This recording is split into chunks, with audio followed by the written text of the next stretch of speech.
Hello, everybody. Welcome to our show.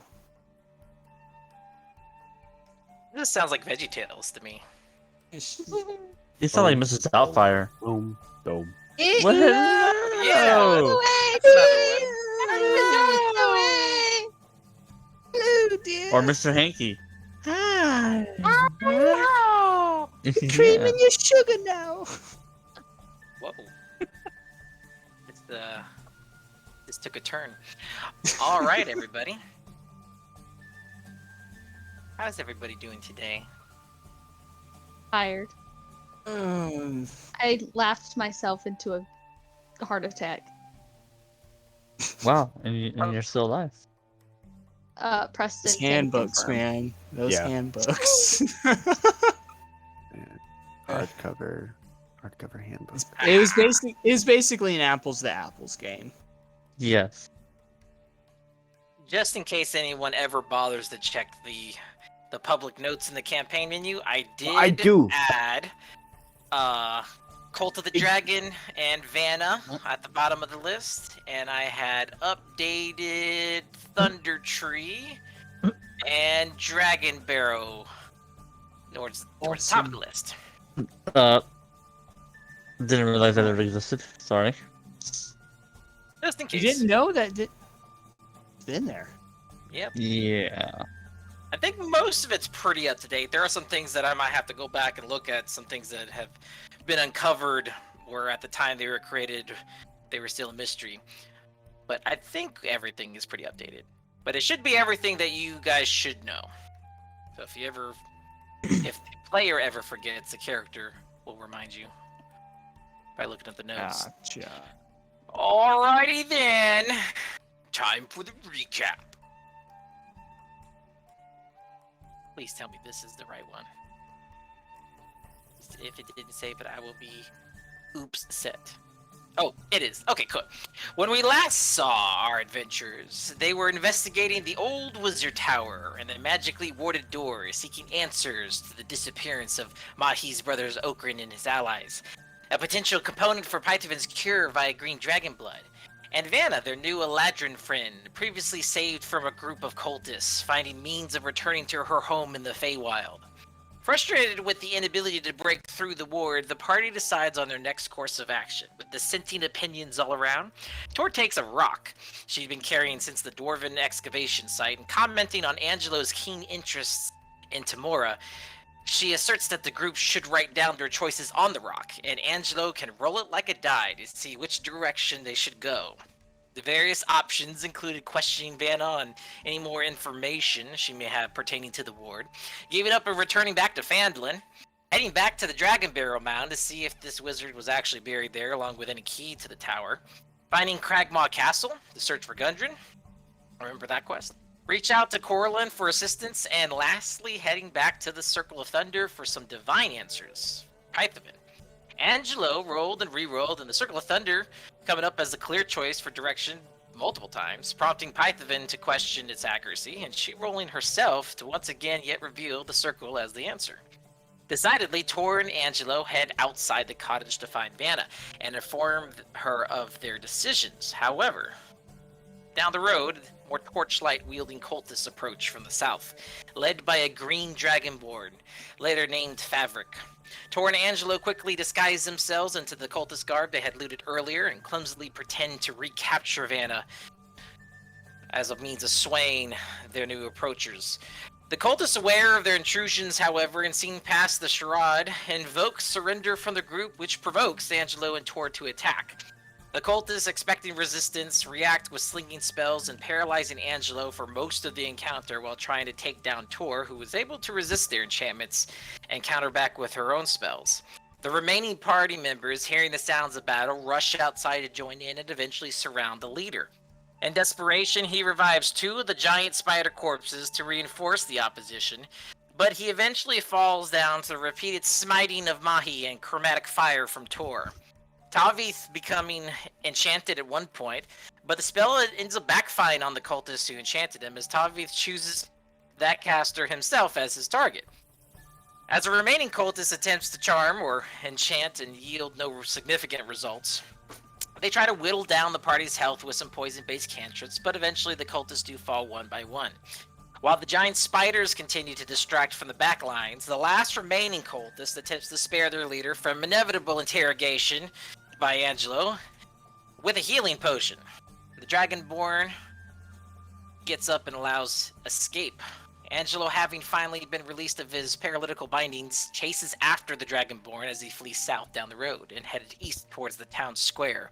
The others eventually dispatching the giant spiders and following behind to find that Angelo had eventually caught up with the Dragonborn, but only to fall to its poisoned breath, and now being protected by a much larger force of cultists occupying the town square. With the party outnumbered, the cultist leader calls out for a ceasefire and requests a parley. Pythavin reluctantly accepts and questions the cultist's motives, while using that moment of peace to heal Angelo back from the brink of death. Favric, the leader, divulges their master's desires to enter the currently warded wizard tower, and has come to understand that the party might have knowledge of where to look for this key. They claim it was rumored that the key might be buried with the wizard himself, potentially at the Dragon Barrow. He suggests that if they complete this task for him by going to this Dragon Barrow and recovering the key, he'd be willing to let them all live, and they will also free the imprisoned paladins that had been assumedly captured earlier that evening. As a counter, Pythavin tries to intimidate them into disclosing what the Green Dragon is after in the tower, but Favric diverts, claiming they're not in a position to negotiate. When questioned further why they don't just look for the key themselves, he expresses that they were unaware of the location of the Dragon Barrow and further concerned with the rumors of undead presence at the site. As powerful as their master is, it'd still be at a considerable disadvantage trying to fight underground with creatures that are immune to both poison and enchantment magics. Paladins were captured for this purpose, but now with the proper leverage, the cultists believe that the party has the more proper motivation to complete the task instead. The group continues to negotiate despite the opposition, and eventually convinces the Dragonborn to concede into giving them some green dragon blood as compensation. Although curiously, he questions the reason behind such a strange request. Pythavin urges they be given the blood for personal reasons and also up front, but Favric dismisses the additional stipulations and claims that the dragon is unavailable, but he gives his word that they could have both the paladins freed and the blood, provided that the party does return quickly within a day's time frame. Still suspicious of the word of an evil dragon cultist having any merits at all, the party accepts the quest and heads back to Rhaedos to finally attempt their evening's rest. Angelo lingers behind. He asks for more time to speak with Favric, which Favric allows, out of just sheer amusement. During the conversation, Favric discloses an interest in Mahi, and tries to question Angelo on Mahi's origins. Angelo likewise tries to get any information or connections that the cultists may have to the Black Spider and the White Dragon. The leader admits to knowing about the White Dragon in the area, but they don't consider it a threat. They are aware that the dragon is not in full control, but a thrall to another, and they dismiss it as more of an annoyance. They would, however, be grateful to see the White Dragon taken care of, if only for territorial purposes. Favric then goes on to question Angelo on his knowledge of Tiamat, the Queen of Evil Dragons, claiming their master had been chosen to serve as a vassal for Tiamat. The item they seek within the tower will somehow be used to enact that destiny, and when other dragons of various color schemes were to unite with similar ritualistic expectations, they will. Any local power struggle would pale in comparison to what would be the results of such a union. He further adds to their current ongoing negotiations that once their task is complete, he would very much like to speak more on the subject with Mahi, and he urges Angelo to encourage that cooperation. And he also requests Angelo look after their new acquaintance, Vanna, during their next encounter, insinuating an exchange upon the return for the paladins' lives and the vial of dragon blood, for the key, the girl, and an audience with their draconic ally. Angelo casually agrees, catches up to the group. Now finally late into the evening, the group attempts to rest for the third time this night, uninterrupted, hopefully, to prepare for the tasks ahead.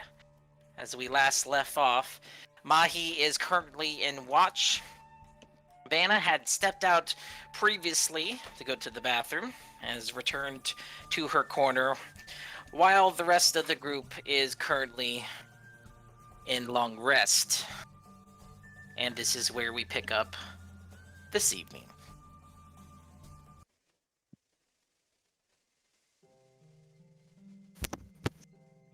I remember correctly, also, Mahi was just about ready to switch over the watch to Angelo. And then, as I know, Mahi was doing an hour, and Angelo was going to do an hour, or something like that. And then Pyth that only needs to sleep for 4. No, it's 2 and 2. Pyth who only needs to sleep for 4 is going to do the rest. Yes. So Very Mahi's- well. So, after... I'm an idiot. Anna came in. You know, a little sus, but... And just ask her, like, what were you doing out there? And I walk over to Angelo after 2-hour mark. I shake him a little bit. Angelo, Hmm. it's your turn to watch.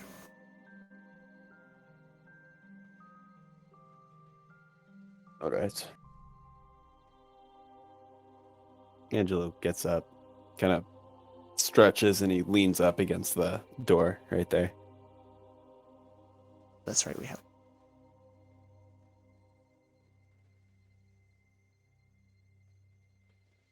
Before Mahi walks off and goes to sleep, Mahi just goes, Angelo, I know I've said it before, but I'm sorry how we...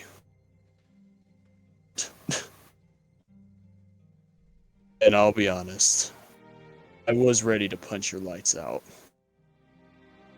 but I had no intention on doing what I did. It's fair if you don't believe me. And I kind of gesture towards where I sliced your guts out. But I am sorry. Well, your apology is acknowledged. It does take me a while to accept them, but it will be accepted at one point. Kind of nods. Also, Just figured I should give you a heads up since you are the subject of our conversation when I was talking with the Dragonborn. brow raise. The Green Dragon would like to speak with you.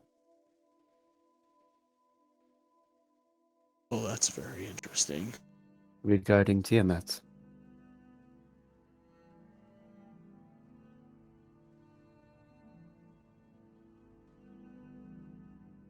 Maya, you can roll history or religion. Oh, Mahi, things that only you know. Knows a little bit about Tiamat, but this will determine how much. Oh! 18 religion. Okay. You're definitely aware of who Tiamat is, Yeah. especially in reference to those of your more very, very distant, to your knowledge at least, bloodlines.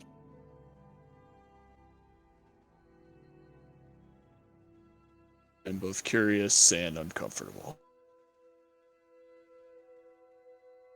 Yes, well, just know that it is not an option.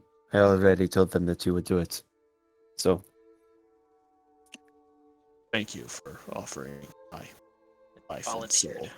soul. of course. He Thank you says for... after apologizing. I will forgive you in about 1 to 2 days. I give him a wink. Of course. I appreciate your willingness. I'm nothing but kind, thoughtful. It's an all-around great person. That's a lie. Yeah. I go to the corner. Enjoy your sleep, dreaming of Tiamat, and possibly your last days. Why do you say these things to people? Done Torture. looks Sleep red. well. You might die soon.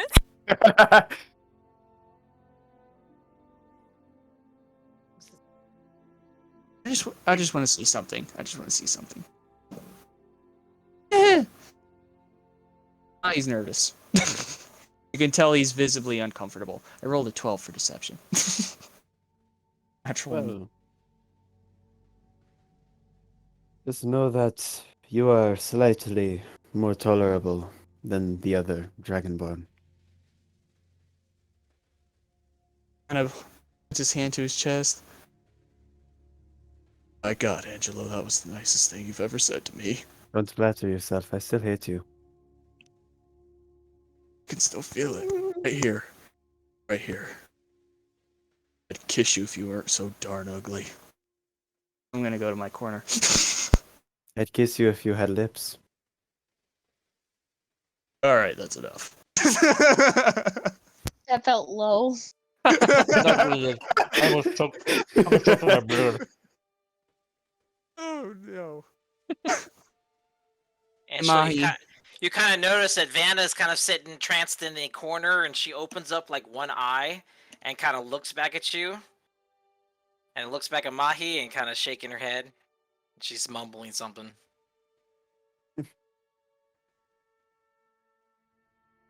And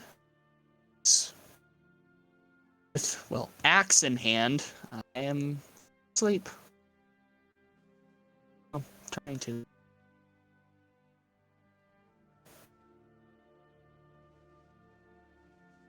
Alright, Mahi retires for the evening. Angelo, where do you take your watch? Top left, kind of by that other door, up against it. You mean the window? Is it a window? Yeah, we'd established that that's just a window. Oh, okay. Yeah. In that window. Okie doke. Alrighty. So you're staying kind of that's where Radout's cot is basically. So you're staying in that corner. Yes. Go ahead and roll perception for me, sir. 27. 27. say- Okay. Don't Got you dare pretty roll good- under a 20. Come on. Pretty good view of the room. I mean, you can kind of with that perception, I'll kind of retroactively add that you picked up on Vanna's mumblings talking about what's wrong with you guys. Fair enough. Yeah, that's fair. A lot. Currently Oh. Pythavin looks tranced, Vanna is tranced, Tavith is snoring, Tor is sleeping soundly. The rest of your shift is somewhat uneventful. I'd say given within the next hour, you feel a pulsating vibration coming from your pocket. And then you hear kind of almost an echoed voice in your head say the word dewdrop. What the fuck?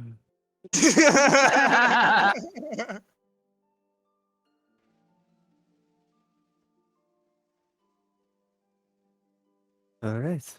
I'm sleep deprived. It has happened. I'm losing my mind. A few moments go by as you're contemplating this craziness. Once again, you feel kind of a magical vibration, and then the word repeats itself, but in a much more forceful and assertive tone. Dewdrop. I feel where it's vibrating from. You pull out one of the sending stones. What? Oh wait, hold on. Actually, hold on. Before The that, only sending stone.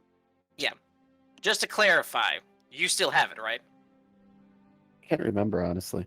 I Yes. think you I do think so, know I think so. No. about it, but I don't think Pyth has it. I don't know if Python I gave it gave back, it- though. I don't think I did. Before- I think it's in my Yeah, inventory. I don't know if she gave it back before you walked in. I don't think I did. I think you left I it don't with me, think and I so. sat there and stared You at it. just said, "Do with this what you will."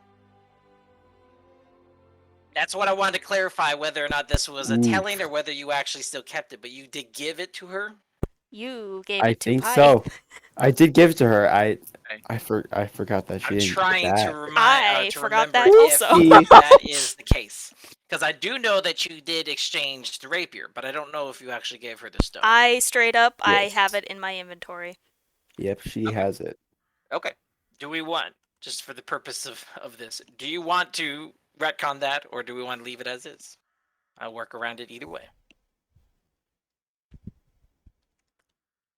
I'll leave the choice between you two.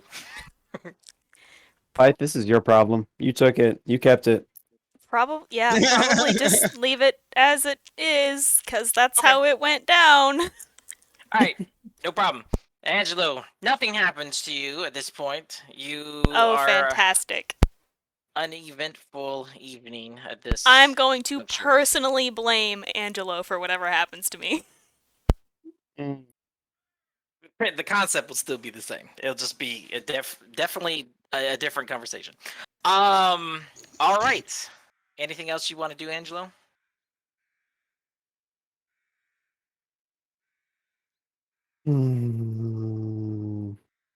No.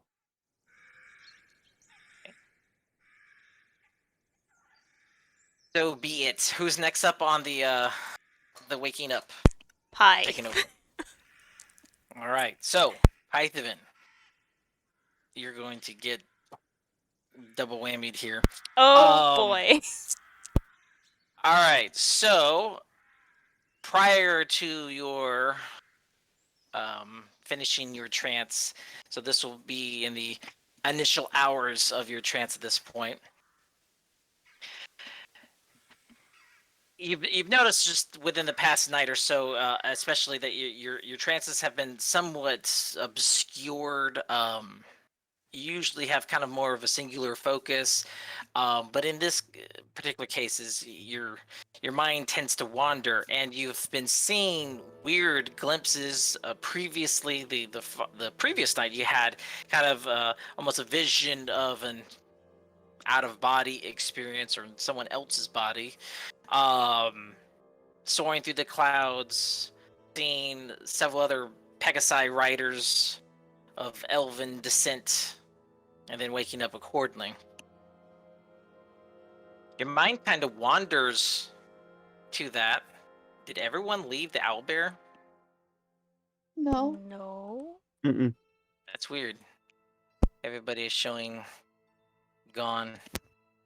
I'm with Tavi for some reason. She Yeah, says mine I'm is with not Tavi. showing me with anyone either. That's why I was saying, like, it's weird. I'm not seeing. Okay, hold on. I'm not even seeing the map. I'm I also will. displayed as only with Tabi. Yeah, that was I'm Hey, also so. displayed as only with too. Tavi. All right, You're I'm gonna welcome. reopen a new window. You're welcome. You're welcome, guys. All right. It's just me. One-on-one with Tabi. I'll put the new link. Make sure you guys are clicking in the general one, the general chat. Make sure you're not clicking on an old link, maybe. Here's the new one. There's a Mahi. There's a Tavi. There There's we a go. Pipe. It be working now. And a Torrent. Nice. We're missing Angelo. There he is. Cool. Okay. That's weird.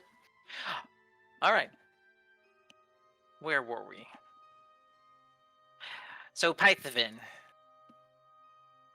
Yeah. You feel this same vision come back to you. Dark, stormy night. The wind is whipping through your hair. Different shade of color, accordingly. But you feel it's you. You're looking through the eyes of this individual. You're right on the top of what looks to be a Pegasus. In front of you are several riders that are coming into view. You're racing through the sky. Lightning flashes past you.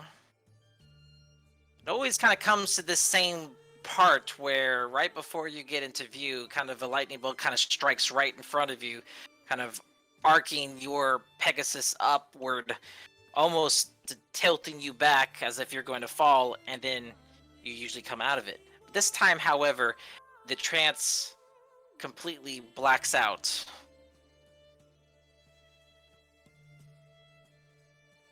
And then into view, you find yourself in a very strange land. And let me see if I've got a picture for you here.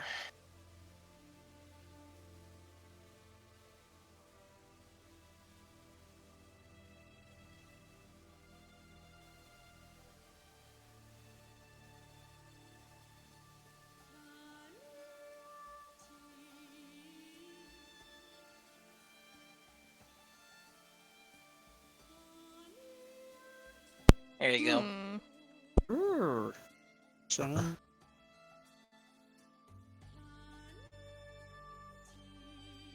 There's an outer plane element to this location, definitely otherworldly. And it comes with kind of almost a beauty and a passion involving into the nature. Not any place that you have ever seen or been before. There's a thick canopy of forest divided into many additional layers. There's a brightness to the meadows. Blue blossoms glowing in the distance. Kind of a gentle breeze on the air. Currently, you're alone at this point. But you feel in control of your faculties. Right now, you're sitting down on the ground. What would you like to do? Can I... Is there any sort of, like, path or road or something? Go ahead and do a perception check for me. Boop-a-doo.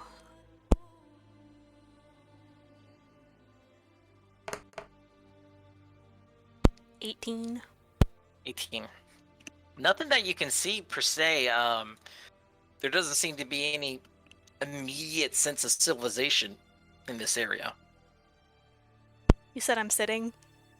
Sitting in like a meadow-like area. Can I just lay down and, like, look up at the sky? Okay. As you do so, as you look up into the sky, you see I guess what could be described as almost an archipelago of floating islands far out in the distance. And in the midst of that, between floating trees and kind of almost a crown-like effect to it, there's a glittering palace surrounded by clouds.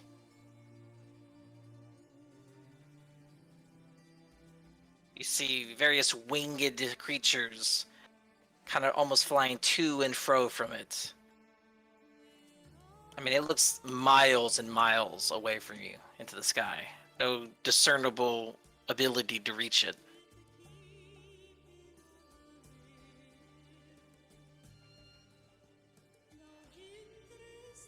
Interesting.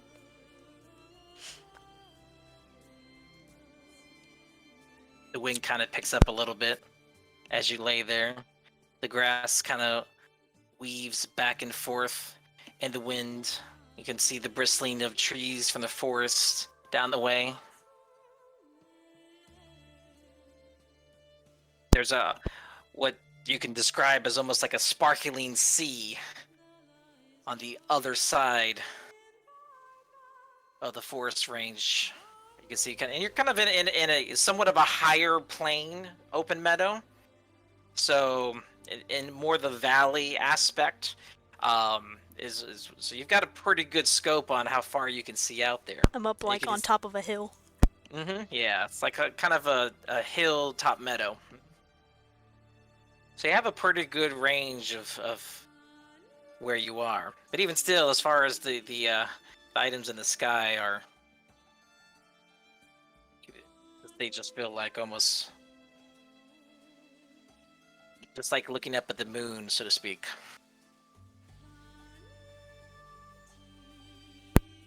Distant, but there. I'm gonna look at that for another minute because it's weird. And then I'm gonna get up and start wandering over towards the water. All right.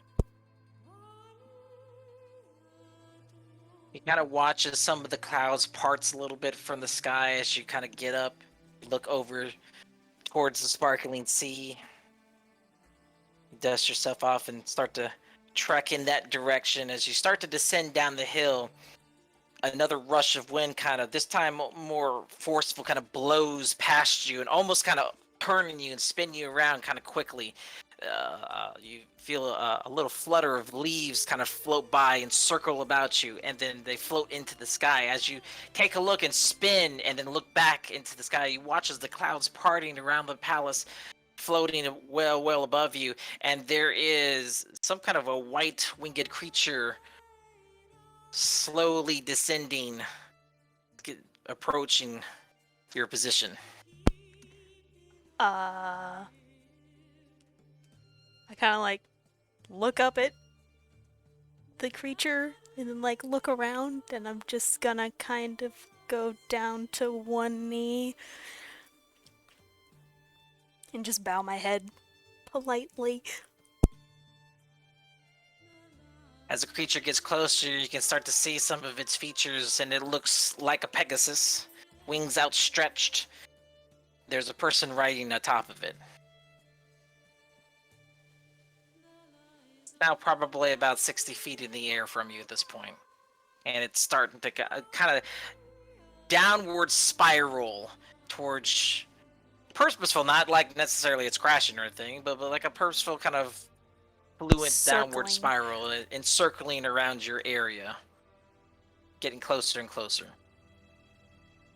I'm just gonna keep bowing my head.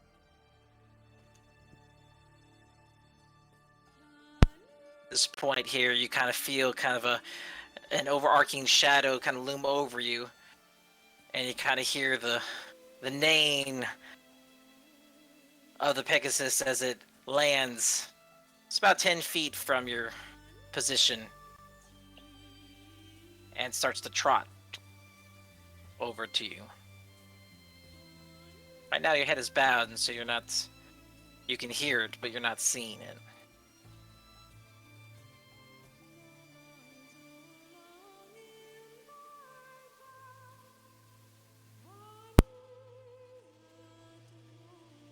Edry.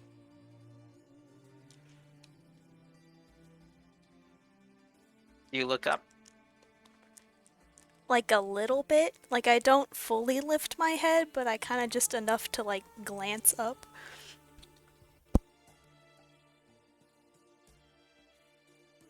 Okay.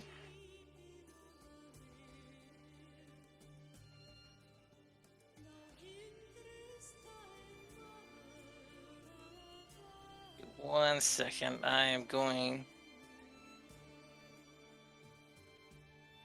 to send you this image.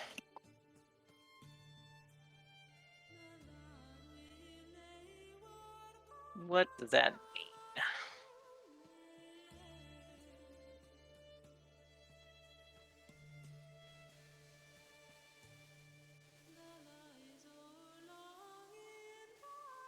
Because the file is too big. Alright, hold on. We love Discord. Yeah.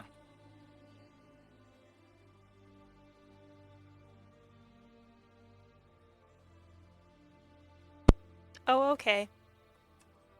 Riding atop the Pegasus, as you kind of look up, you see this almost silverly skinned elven female humanoid striding atop the Pegasus. Now, at this point, which you actually, as it gets closer and approaches you, it kneels down. You can see the Pegasus has a horn, so very much looks very similar to Lunaria.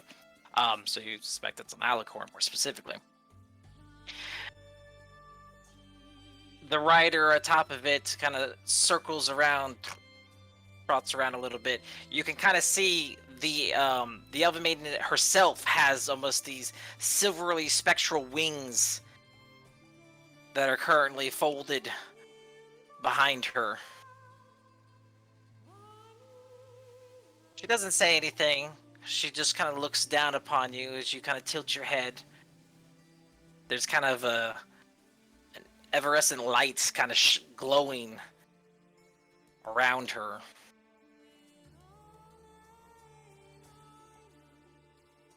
As you get a little bit closer to it and you kind of inspect it, it does actually look like it's specifically Lunaria.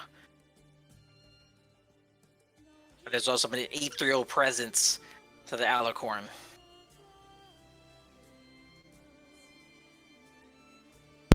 It's good to see you again, Lunaria. It neighs and bows, stops, and then, as well as a horse can curtsy, kind of lowers down its neck and stretches out one of its front hooves enough to allow the elven creature to slide off very gracefully.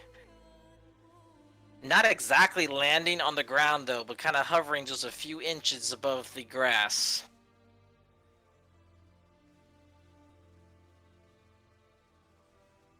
You kind of watch as she turns. She pets the mane.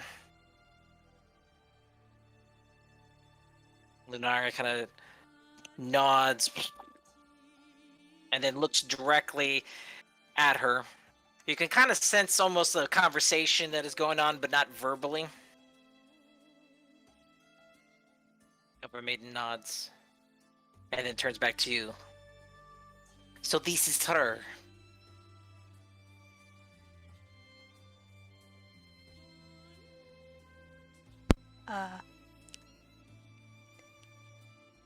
I am she.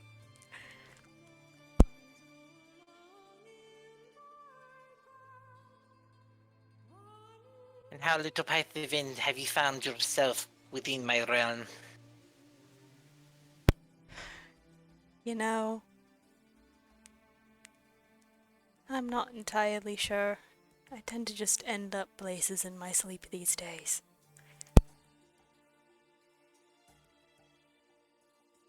Kind of looks back to Lunaria. Lunaria kind of hits the ground with its hoof about 2 or 3 times, communicating something.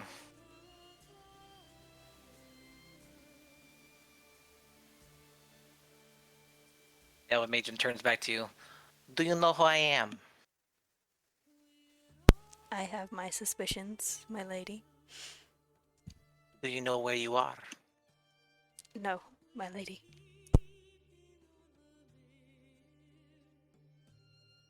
This section is familiar to those of your kind. But on the material plane, you refer to this place as Arvendor. Can you spell that for me? Arvandor.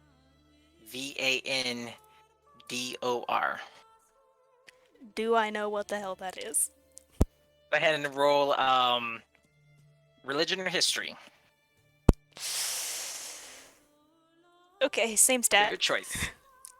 Nat 20, 25. Alrighty. Yes. This is Elf Heaven. Am I dead? This is pretty much the divine realm where most of the Seldarine exist.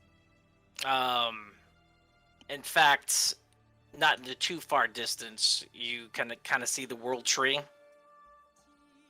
The sparkling sea, of course, is another landmark that you picked up on previously. The realm above you that you understand would be the Airy realm, which is the realm of Ardriuthania and Serenita. It borders some other pathological type of religious locations that you're not quite familiar with.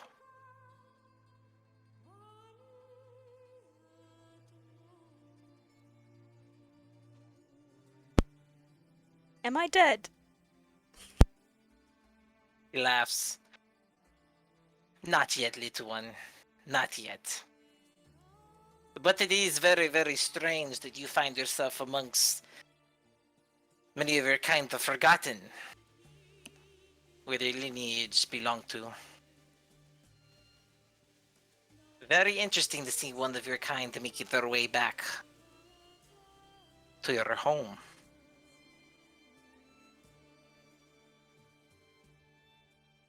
Py's kind of like squinting and like looking around again now that she realizes where they are.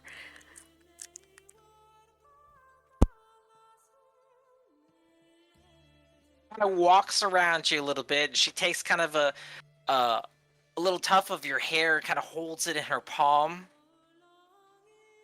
kind of feels it with the tips of her fingers, and then releases it.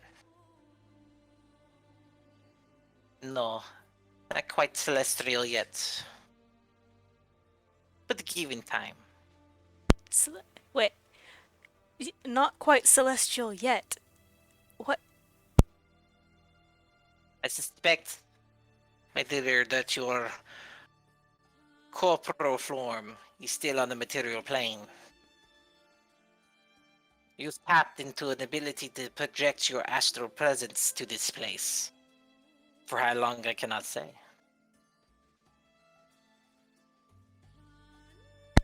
I presume until someone wakes me on the other side. Presumably.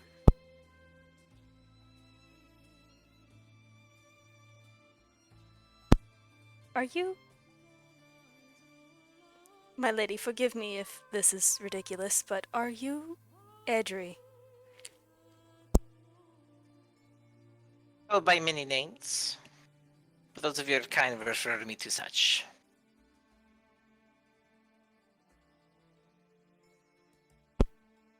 Thank you for helping me. She smirks a little bit and kind of cocks her head a little bit, looks over to Lenara and looks back at you. How did I help you?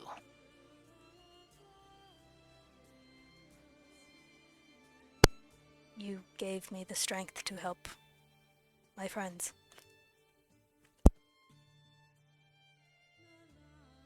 Kind of sighs and smirks again. I think you did that yourself.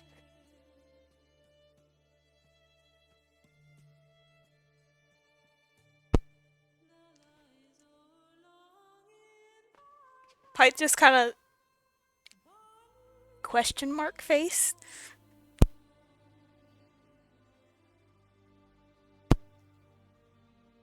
Forgive me if I sound rude, but I don't believe I'm capable of such feats on my own. He kind of leans in towards you, and I still assume you're kind of kneeling at this point, right? Yes, she has Yeah, not so stood she up. kind of she stands in front of you now at this point. She's kind of done circling, and she kind of leans over, bends over, and kind of tilts your chin up a little bit to her. She goes, "You do not remember who you truly are, do you? You're much more capable than you give yourself credit for." But that was if, and she kind of almost, her eyes dart off to like the far upper right as she's kind of thinking back. That was a very, very long time ago.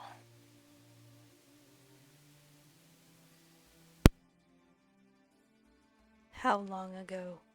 I'm not sure what you mean. Do you know the history of your people? Enough? We are all sons and daughters of Colin.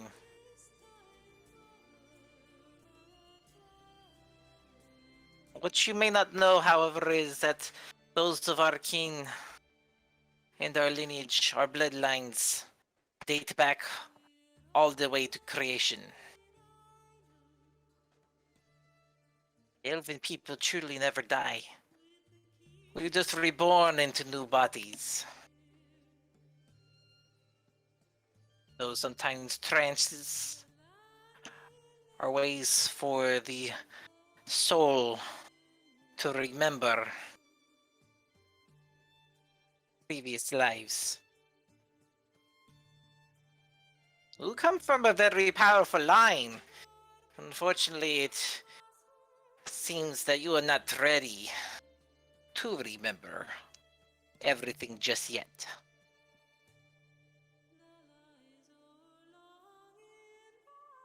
She kind of circles back around you, and she's kind of, and you kind of follow her a little bit as you kind of watch from the corner of your eye. She kind of stops and she's like inspecting your back.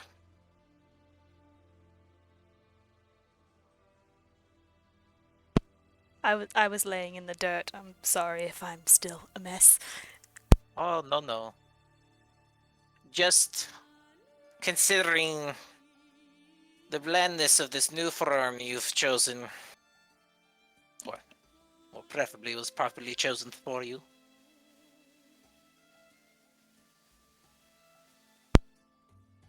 It could be worse. To be honest with you, I don't typically spend my time with others. There are certain, well, let's say, I have my favorites that I particularly like to look upon when the time affords me. You prefer those who take to the skies. He smiles. They'll catch on quick.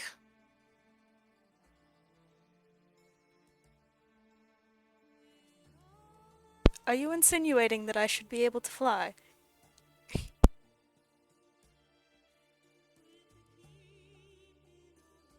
Continues her walk around you. This time her nose is a little kind of up, a little smirk. She doesn't really answer. She just,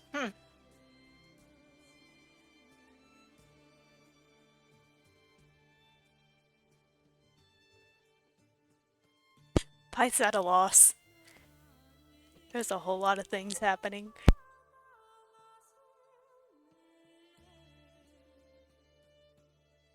When you remember your true name, more answers will come in time. But for now, it is enough that you have come to this place. And it is enough that you are learning and remembering.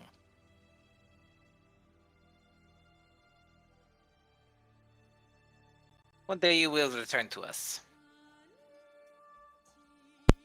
Most elves do? Most do. Some shorter than others, unfortunately.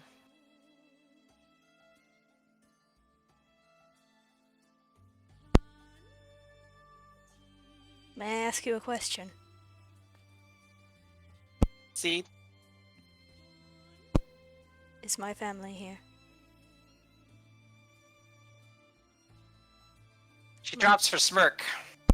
Somewhat of a discerning frown. My parents and my siblings.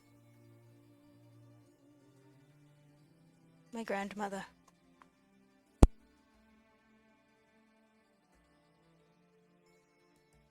She takes her stance, and she's completely circled you again, and this time she's standing in front of you, but her look is off into the distance towards the sea.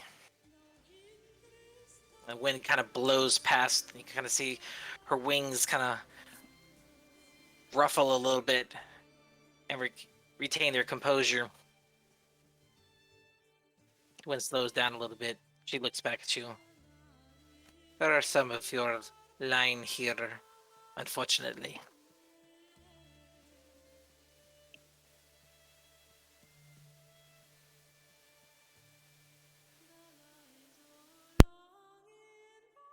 May I ask who still lives?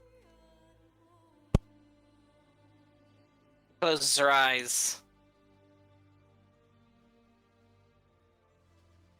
And then she opens them back up again.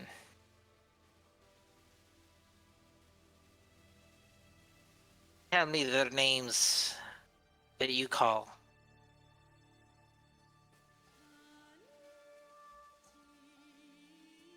Hallian, Vonamil, Throvel. My parents, Shedahal and Thrama. Closes her eyes again.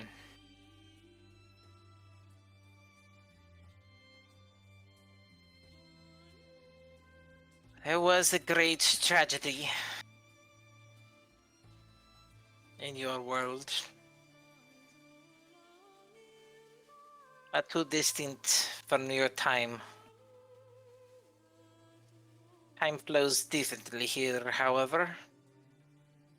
I sense that some of their spirits have returned and reforged anew. I apologize. It is not my domain. I fear that may be something you might have to seek the answers yourself. I just nod slowly.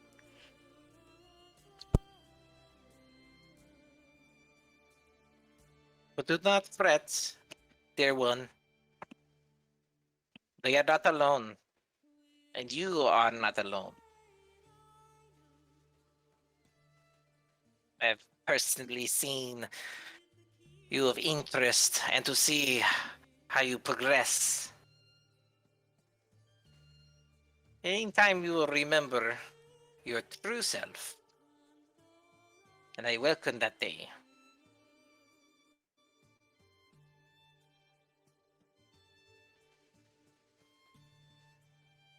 I suppose I look forward to it as well.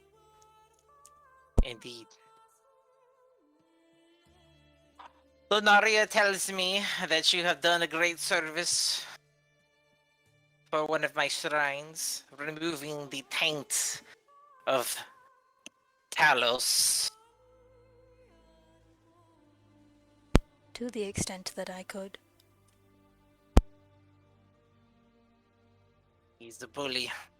You've been fighting him for control of the sky for many millennia. Him and the rest of his furies cause us much anguish and pain. 20-something years was enough for me to learn that lesson. His lifespans, in comparison, dear one, it is a fraction of the endurance that I have gone through. But I do share that pain. It is good to see that you have come to yourselves.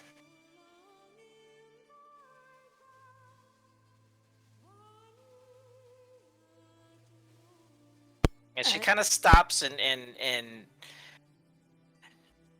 inquisitively looks at you, tilts her head. You have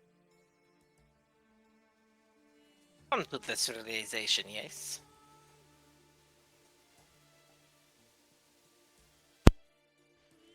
My lady, I'm not sure what you mean.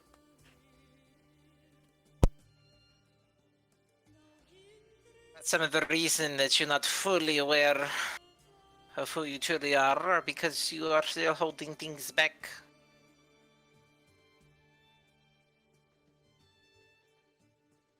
I'm not sure what else I have to let go of. Since you suffered great losses in your life, tell me, what has brought you to this point?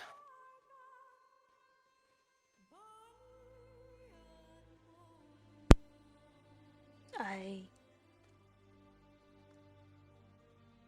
hoped, I suppose,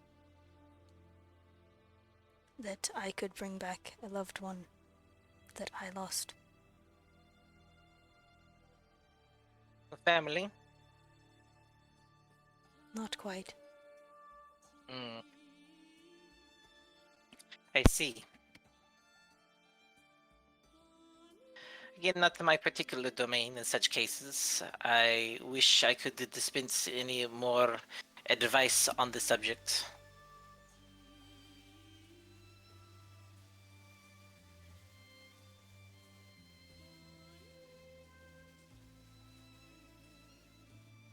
And she closes her eyes a little bit.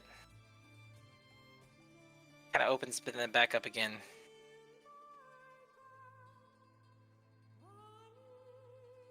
But I fear...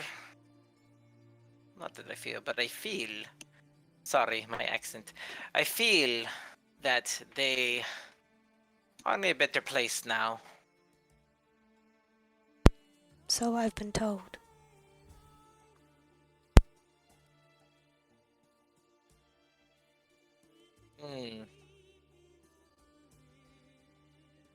You seem to have brought the attentions of very many powerful beings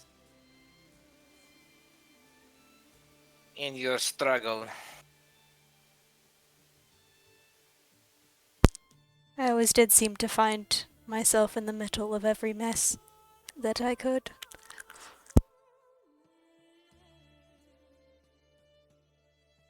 Your past is connected to a very distinct shade of darkness, contrast by a joyous light that was shattered from this, or from your world.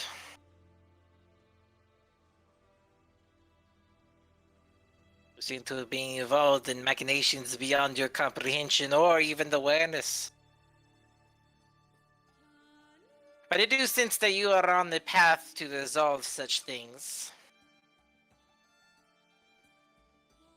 And personally, I'd love to see you ascend above them. No pun intended. Okay, little pun intended. She laughs. Pyth kind of like, she smiles, but like still uncertain. Pyth is intimidated by this woman. Very much so. She looks down at you and she notices that your scar. She kind of points with her finger. Tell me what happened there.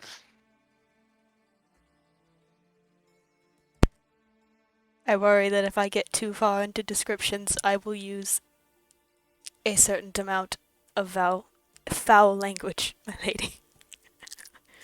She laughs. It's okay. A drow by the name of Virus.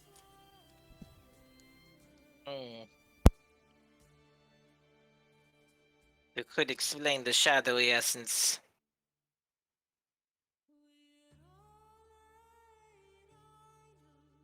Well, you may be joining us much quicker than you anticipate. I am doing what I can to avoid that. But it tells me that you procured something from her mortar coil that should help you in such an endeavor. Indeed, her horn. And I kind of look over to the alicorn and kind of just nod my head in thanks. It nods back and kind of stamps its hoof one time.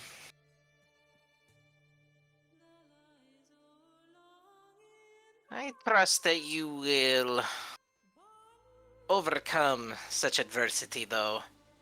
If you're anything like your former self, you are known for much improvisation.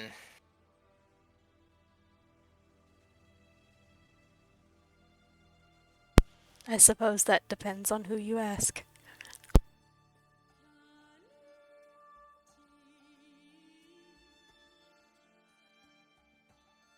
You should start asking yourself these questions, perhaps.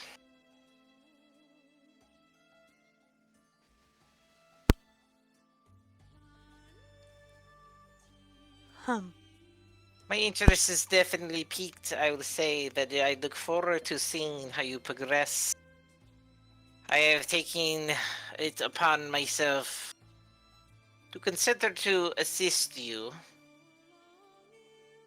further, if you desire. I would be very grateful, my lady. But do not think I will make it easy on you, little one. Truth does not come easily. Yes, my lady. Very well. I will bestow upon you your previous abilities. Hopefully we'll use them for a better purpose. Thank you.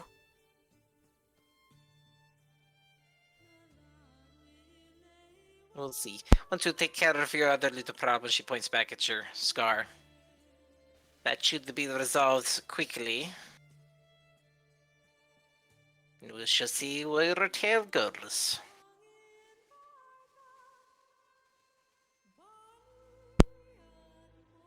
Thank you. Again. In the meantime, I have other duties to perform. You will keep watch on your little one. Listen for the wind. You'll know that I am nearby.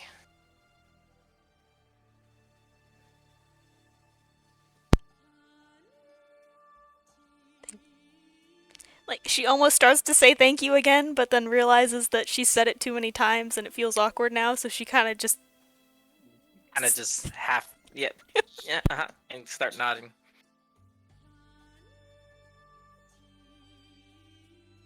She turns to Lenaria and kind of glides up and rests, kind of side saddle on top of her. Lenaria kind of nods in your direction, stamps its hoof, spreads out its wings. Adri folds her wings. She nods and gives kind of a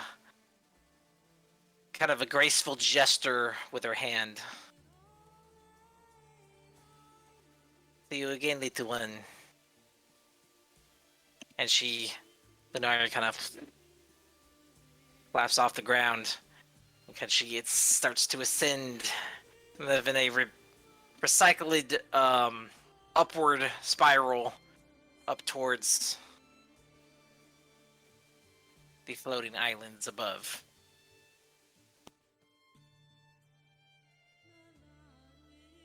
As you kind of watch and pale into the distance, it's kind of a dark cloudiness that obscures your vision, essentially focuses upon the shadow of Lenaria before you pale into complete and utter darkness. And then, within a few blinks, light returns to you. And you see the cruddy exterior of Rados Cottage.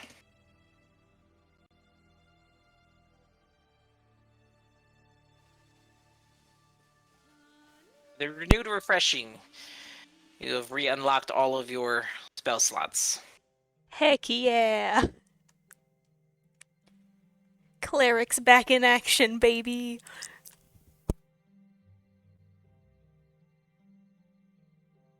Yay! As you awaken, you feel a vibration coming from your pack. And you hear an echoed voice in your head, a familiar voice to you, utter the word dewdrop. Is Angelo still awake? At this point, yes, you notice that Angelo is half nodding off and half kind of looking. Because he's at the end of his Outside. watch if I'm waking up. That is correct.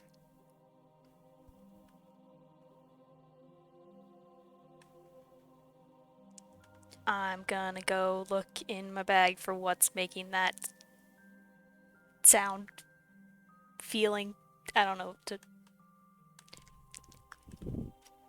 as you look forward and you go through your bag and you pull out the sending stone, it pulses again with an energy and the same echoed voice, more fervent this time, repeating the same word.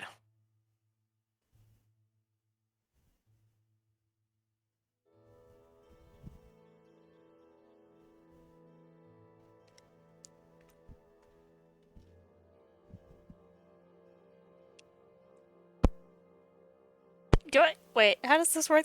How does the sending stone work again? Hear the message and you can respond to it.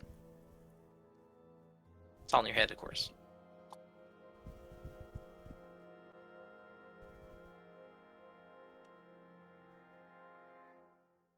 I'm gonna look over at Angelo. Angelo, why is the sending stone yelling at me?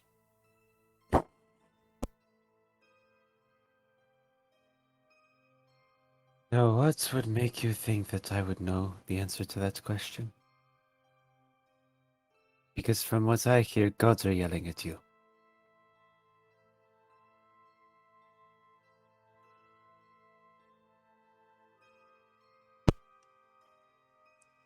Python is like still kind of trying to come out of dream world and is getting hit with this, so she's like,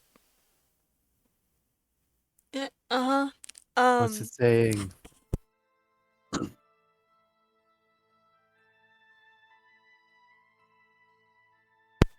Apologies, I thought you might be useful. I'm gonna look at the sending stone again. Alright. Well, tell me if it does anything while you stare at it.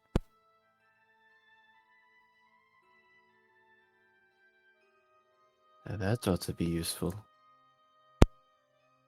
Corlin is saying something. What is he saying? Dewdrop.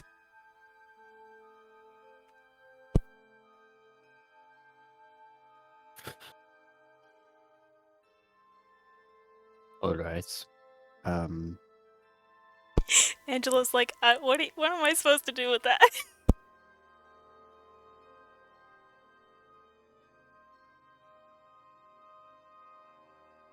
What's about to do drop?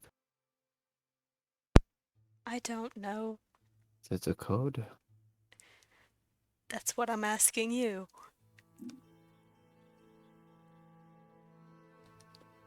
Listen, I am not an elf. I need full 8 hours of sleep.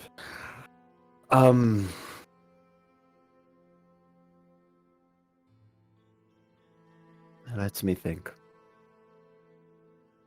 Dewdrop. Dewdrop. Dewdrop. Does this have something to do with your mission?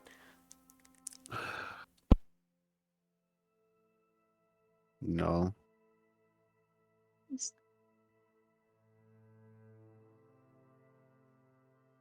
Well, if it's Coraline saying one word, Dewdrop, well, 2 words, either way. And it was Tor's stone. And Yes. it's Torstone.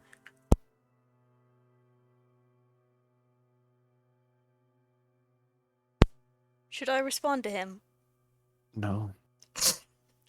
No, you should not. The way he said that. No. No. Oh. Just leave it be for now.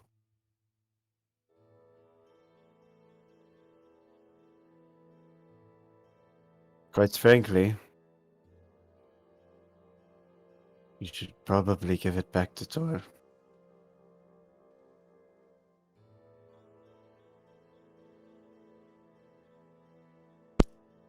And then I will have to explain why I have her sending stone. Or you could just put it in her stuff.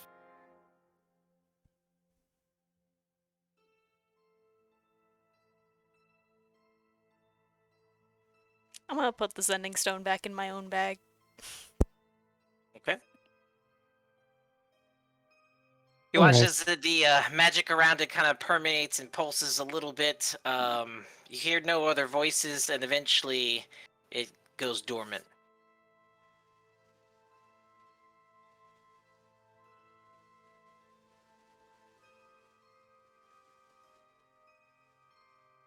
Torrent is not much of an understanding individual. I hope you will have something good to say when she finds out you have it.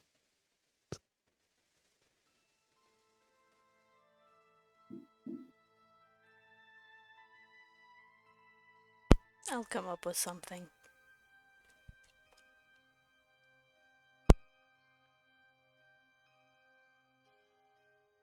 Okay. More than likely, the truth.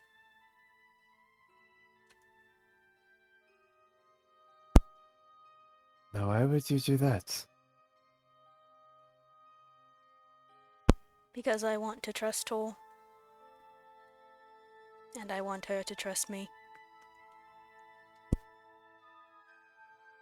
Then start with putting the sending stone back. We're not quite there yet. Well, quite frankly, I am trying to gain the trust of you all as well, and I don't want your truth to be, oh, well, Angelo was snooping around your stuff, took the sending stone, gave it to me, and now I have it. It's not going to make me look good. Why were I'm you trying to give it snooping back around her right now. stuff then? Because That's not an answer. I'm suspicious of Tor. She's been acting strange. I was seeing if there was anything that could give me a clue as to why she's acting the way she is. I found the sending stone. She had said nothing about it. Granted, she did not need to say anything about it, but knowing that she had contact with Corlin still Then was you concerning. understand why perhaps it is not that I don't want to give Tor a way of contacting Corlin, but I do not want to give Corlin a way of contacting Tor.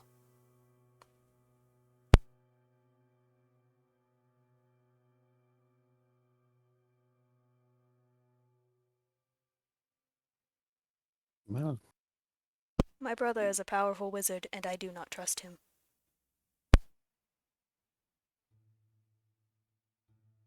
one would be a fool to trust him. But when you give Tor your little reasoning as to why you have it, just don't make me sound like a bad guy. Because I'm trying to give it back, so I was merely borrowing it.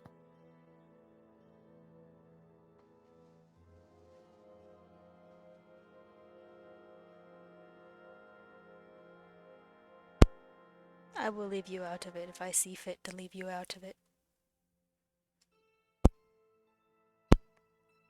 But just as you threatened me if I was going to hurt Tor, I'm not going to let you hurt her either. I have no intention of hurting her. Good. Corlin is not the only strong wizard.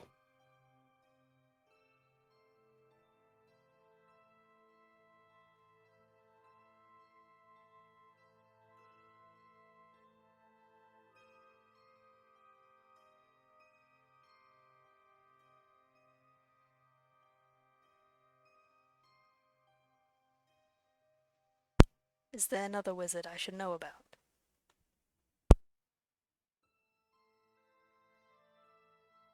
Are you dense? I point to Tor.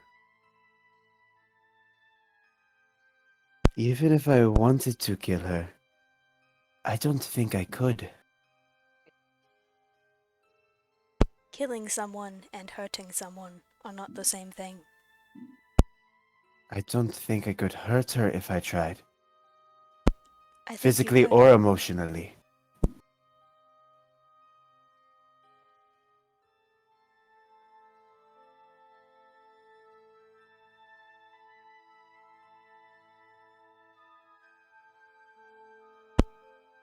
Go to sleep, Angelo.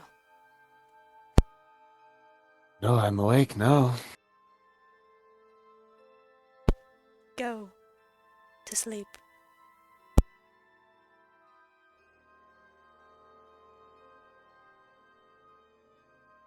Alright. Wake me up if Corlin does anything else stupid. I just nod. And go and take up a spot by the window to take up watch for the rest of the night. Okay. In the corner, you can see that the only other person awake at this point in time is Vanna. She's currently playing with her familiar. Looks like she's feeding it something. That Wait, Vanna looks like was awake for that whole thing? Vanna's awake for this whole thing, and she's like listening, but she's not really paying attention. She's currently feeding some kind of fruity object that she found, in the cottage here to her pet. She's disgusted as she's feeding it, looking around, saying something about asking for where the good meat is, and looking at you guys and kind of just shaking her head. Going, you They're guys have issues. like stage whispers back and forth. You guys have a lot of issues. Who's Corlin? You never heard this conversation. And I just point at her.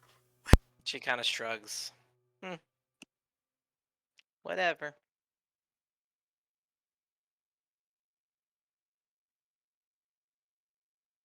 Goes back to trying to usher the fruit. Watches her familiar kind of shakes its head, and she keeps pushing it closer to it. Keeps shaking its head.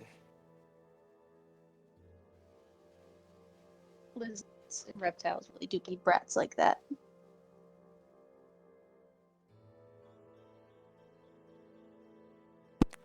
Can I trade her some like dried meat or whatever from my rations for her fruit? If you want to. Yeah, I'm gonna do that. Okay. So you walk over there and you pull out one of the meaty portions of your ration, hand it to her. You kind of watch as her eyes get bright and she snatches it out of your hand. Ah, perfect. Yes. And she feeds it. You watch as the little dragon kind of just devours it, goes into it. I just take the fruit and eat it myself. Kind of nods. Good, because I was hoping, or I was thinking that I'd have to find a rat around here. And she kind of looks around the area. 'Cause most likely there probably are some.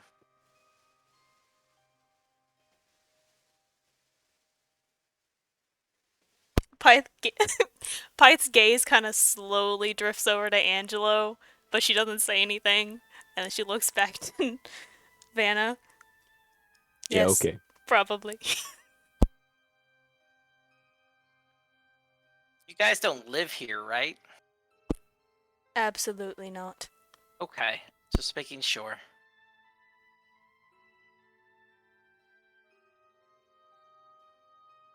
Goes back to petting her little dragon. I will return to the window. Go ahead and roll perception for me.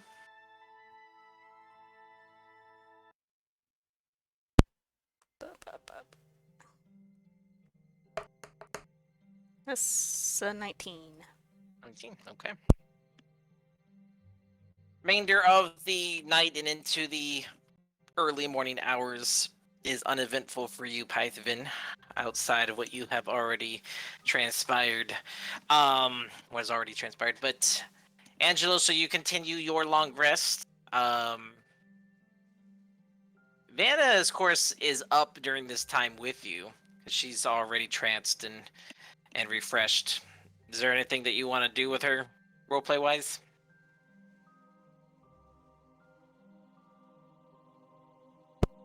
So, how is it that you ended up here exactly? Well, it's sort of a long story, but it's not really a long story. I mean, the fact is,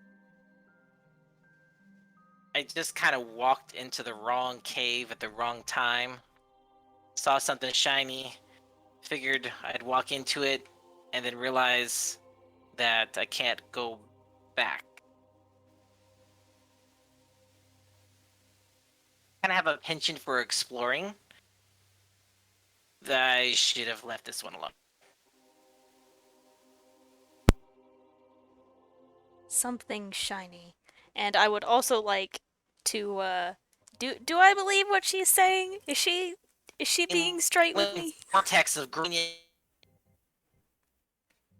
What?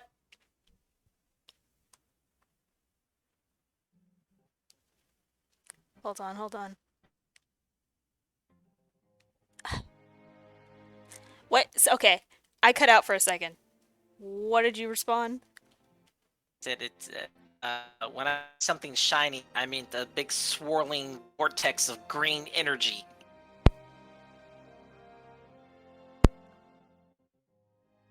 Right.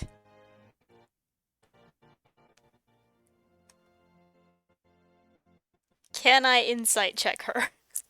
Good. Good. Yeah, it checks out. That's a nat 1. Sounds plausible. It's like your typical Rick and Morty.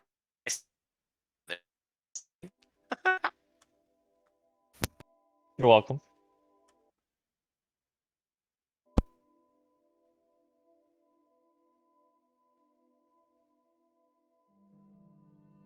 Why do these dragon cultists seem so concerned with you? Probably because they caught me snooping around their tower. Seems like more than that to me, because they caught us snooping around their tower as well. Yeah, and if I recall, that didn't go very well either. Even so, they are fixated on you more than any of the rest of us. Except perhaps for Mahi. Well, I would just assume not to be a nice little appetizer for their green friend. Any one of us could make an appetizer for a dragon. What Well, makes from you special? where I come from, we would be more considered a delicacy when it comes to green dragons. Pyth kind of like wrinkles her nose at that. We don't have a very good I guess relationship with them. They're very quite plentiful, and pretty much they attack our cities all the time. Of course, we do murder most of them as well, but you know,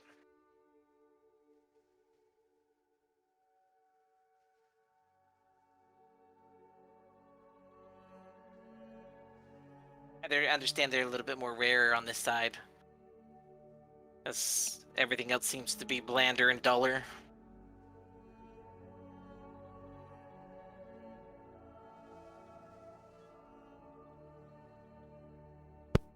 For instance, what color do you, and she points at your robe, what color do you think that is? This girl's some kind of shrimp. It is blue. That's not blue.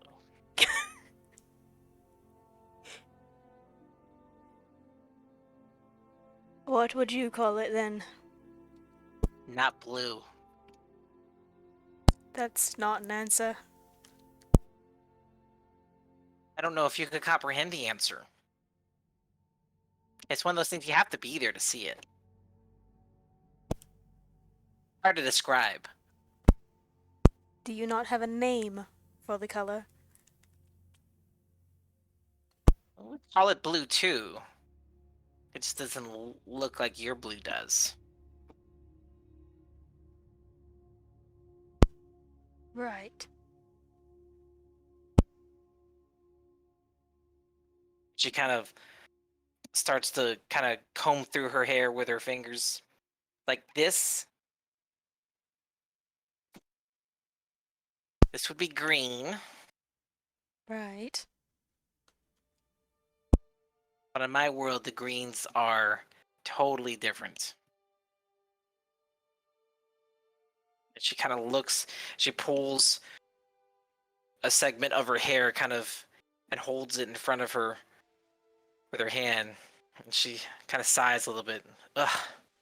She flips it back behind her. Even I look dull here.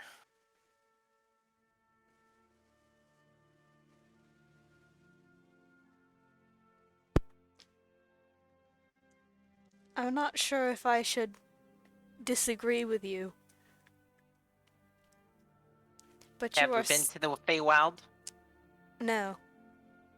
Yeah, I guess you can.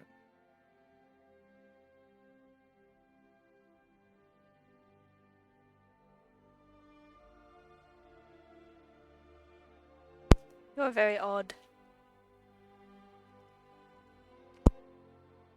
Well, I don't try to be. This is all new for me here.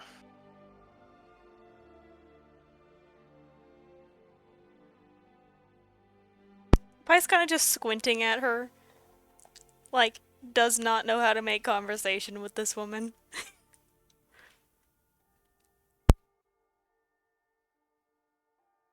And she kind of looks over and points at your hair. Does that change colors?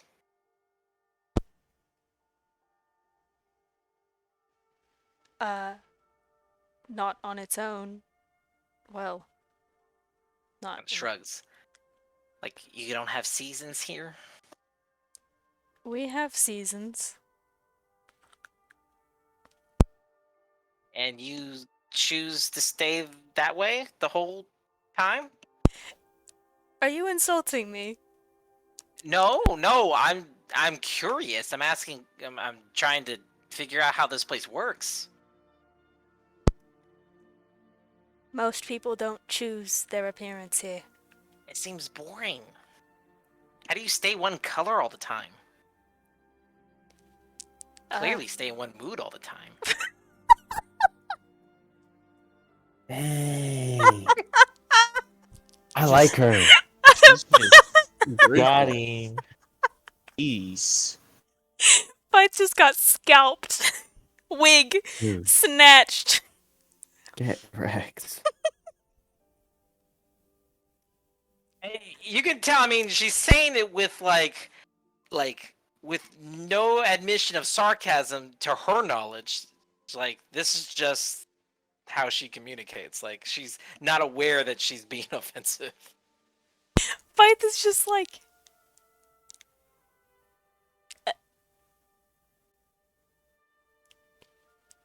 Most people here cannot change their appearance by will, other than changing their clothes.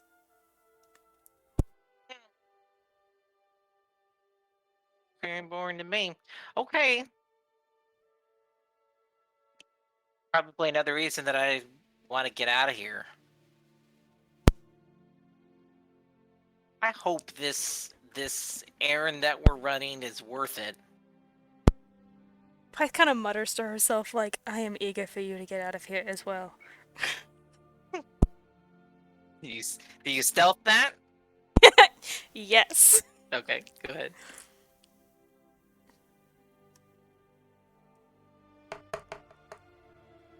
It's not very stealthy. It's a 9. She probably A 9? heard it. Well, probably You would seem have like probably she would have said kinda- it in a language that she didn't understand if I didn't want her to hear it. Yeah. Go ahead and choose one. Infernal. Okay. All right. Good choice. She doesn't get it.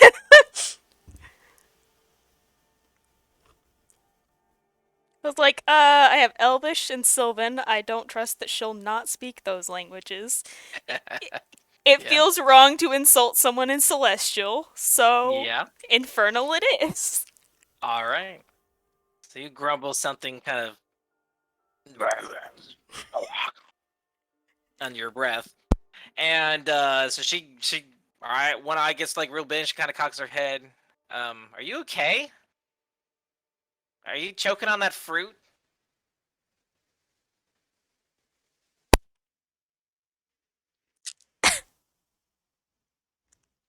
Sorry, just had to clear my throat. Well, don't die before we get to the place where we're going.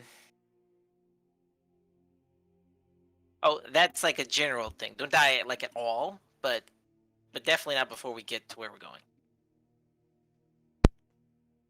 Right.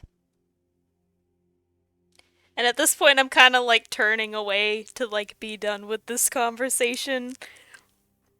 Okay. Just kind of let the room be quiet so the others can rest and Pyth can focus on her watch. She's like, okay. And Anyway. she kind of shrugs, and then you kind of watch as she kind of stands around and kind of paces back and forth, and she's looking at everybody else. And a few moments go by, and she looks out the window and looks back at you, and she kind of does the Sonic the Hedgehog thing where she's tapping her foot really fast, and she's got her arms folded. Like, okay, how long do these people sleep for? They'll be asleep for a few more hours. Oh my gods. That's so many hours. Yes, it is, and it'll go by longer if you keep yelling. He rolls back over. It's time to wake up already. She kind of sticks her, as you Oh. roll over, she sticks her tongue out at you really quick. No, Regains Vanna her- just has no concept of human sleep. Ugh, no wonder they Does don't do nobody anything. I just Does felt like nobody asleep. sleep- What in the nine Does hells are nobody you sleep guys in the doing? Feywild? She is an elf. And she does But not does have... everybody in the Feywild just trance? Are we don't doing really- this right now? Can't really explain it. It's like, Vanna, let them Yeah. sleep. okay. Or we're Let's- going to No, be let's here just hold even on, sleep, hold longer. on, please. hold on. I've never met somebody from the Feywild. You We can start ask digging her through. in the morning. Torrance, we have a long trip ahead of us tomorrow. You can ask her then. I will write it down for you, so that you remember to I don't ask. hear it. I don't trust you to write it down right. Then you write it down. That's what I'm trying to do.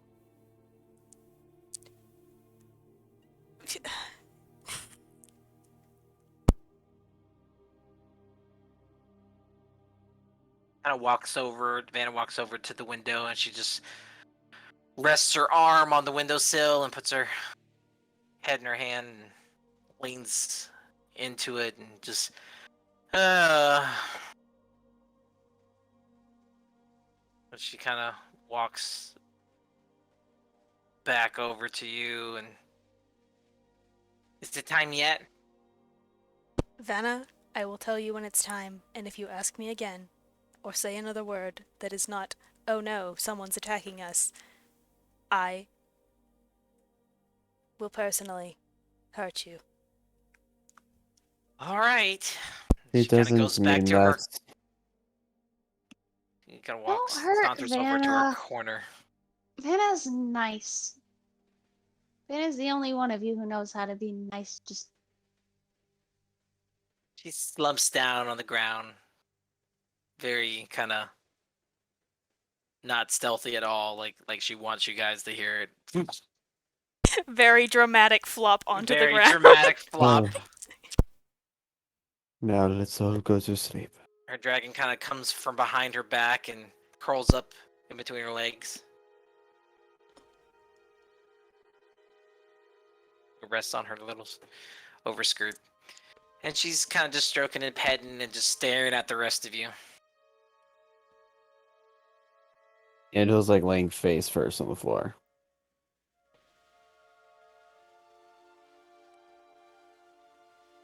I'll say that within the next hour at least, she probably asked you, Pythavin, about 3 or 4 more times. Hang on. At which point I assume that you probably just stop answering her. I'm gonna throw something at her head. It's just a matter of me finding what I can throw.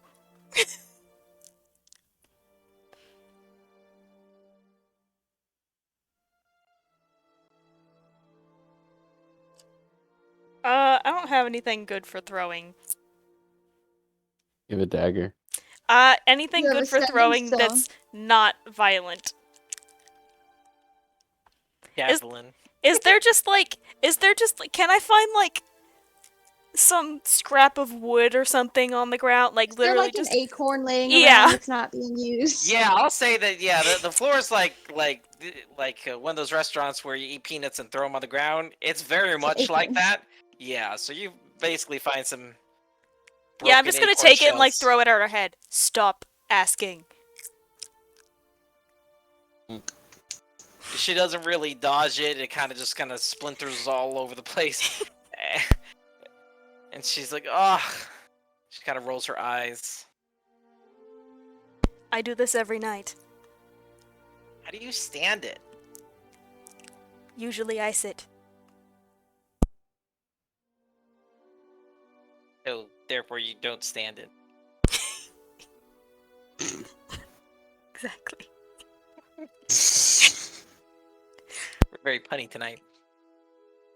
So she Mhm. kind of looks over to her right, and she kind of points over to Angelo. So tell me what's the deal with this guy? Shh. I almost fell asleep too. Mahi's tail just slams on the floor. Like, he's still laying down, but his tail from the side just goes flap. Like, shut up. Well, if we're all awake anyways, we might as well just start heading to the grave now.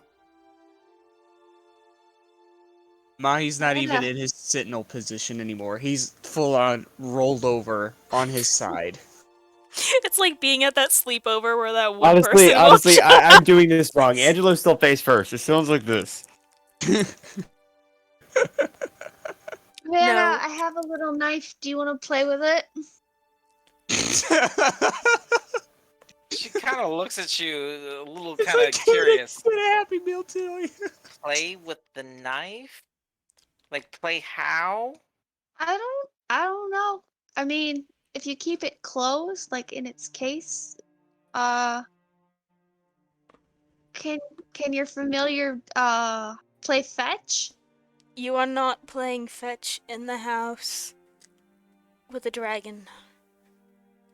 It's a pseudo dragon. Don't be stupid, Pipe. Either way, you're throwing a knife across the house. That's just as annoying as talking. I mean, if it's a pseudo knife, maybe. It's not a pseudo Go. knife. Yeah. Hold on. Go. I grab my bag and I start going through it. Don't you I have don't really have anything fun in here.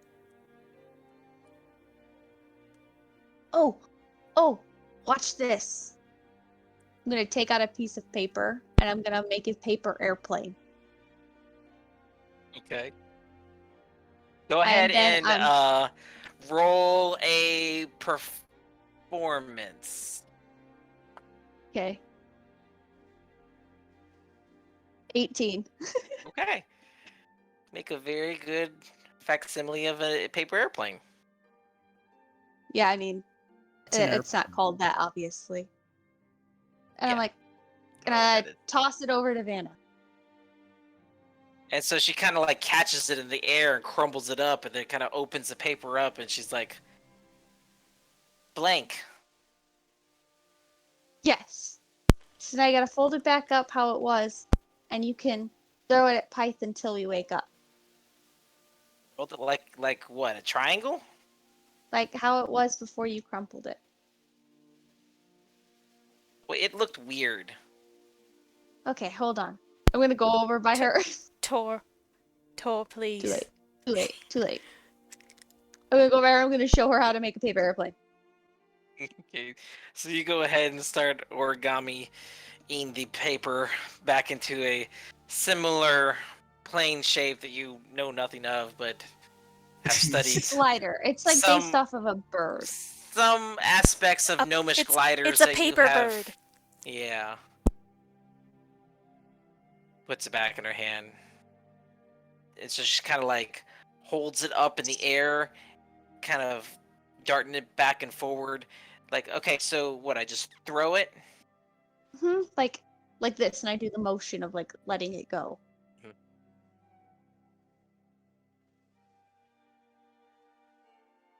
Well, that's a 5 to throw. Punk.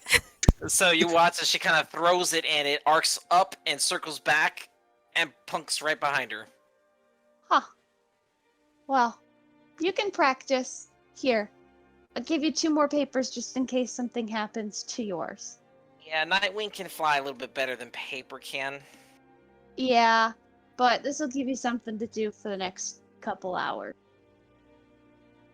So I give her 2 more papers, and then I go back over to my bedroll. She goes ahead and takes the paper. She looks at you. And she kind of shakes her head. She mumbles something.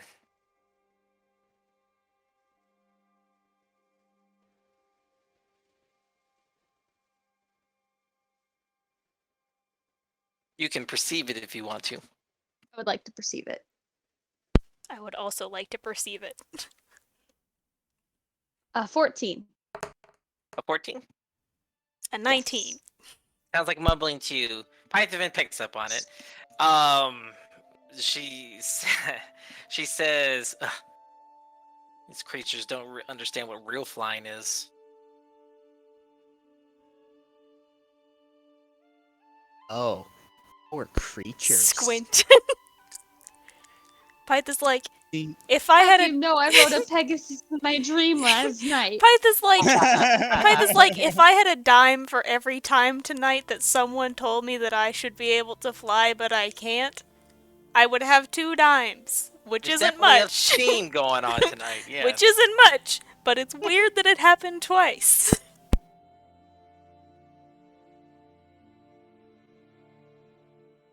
Why Mahi didn't like elves. See, this is why. At this point, Savannah kind of fumbles with the paper, and 10-15 minutes go by. She easily gets bored. At this point, everyone else kind of drifted off to sleep. She waits a couple moments, paces a little bit, and then she kind of walks over to your corner, Pythavin, and kind of sits down next to you. And she kind of starts whispering. So, I'm still bored, and I don't want to wake them because it seems like every time that the others get up, they have to like start all the way over again, and we're never gonna be finished. So, can just tell me something. Tell me a story. Where did you guys meet? What is their deal?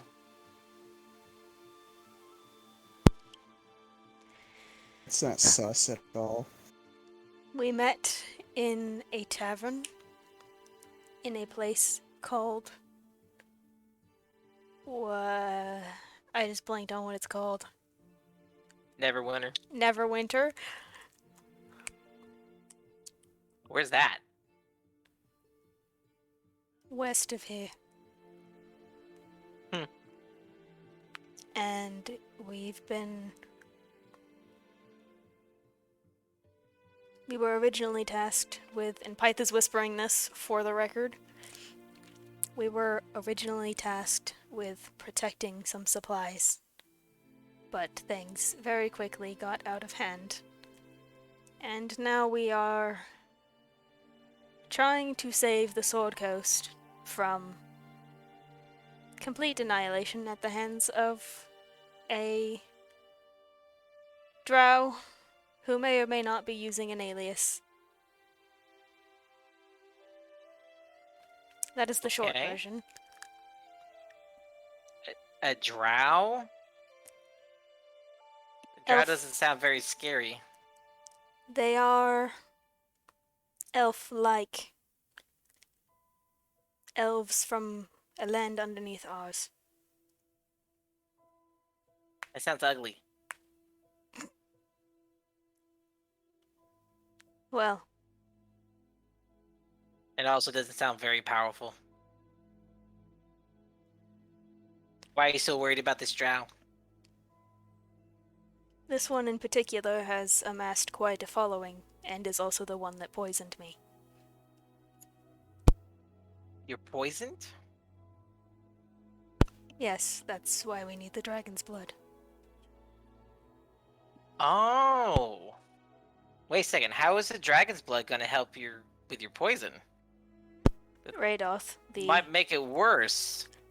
Radoth, the very annoying druid.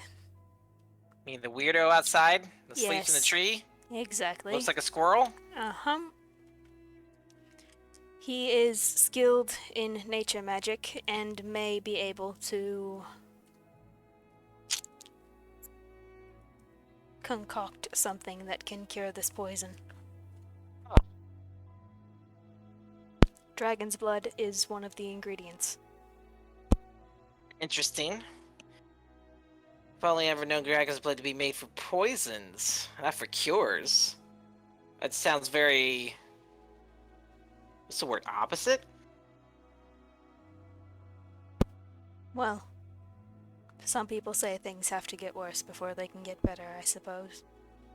Yes, Either- that's true. Whatever doesn't kill you makes you stronger, right? Right. In this case, I don't have long enough for any other options. So, Oh. Well, how much longer do you have to live? I'm not sure exactly. Perhaps another day. Perhaps two. So you're kind of just like everybody else then. What? I mean, nobody really knows when they're gonna die. Most people can't narrow it down to a day or two. Yes, that's true. But you could die within a day or two.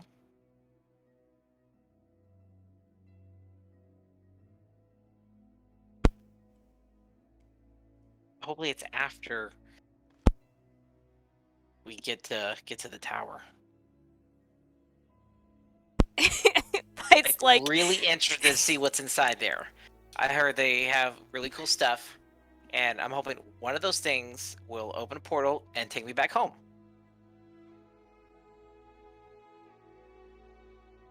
yes, I do hope that we can get you home before I am dead.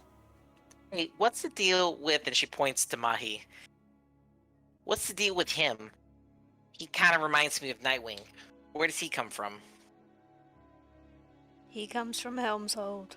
He's a paladin. Where's that? And what's that? Also west of here. They are knights who get their power from an oath. Oath.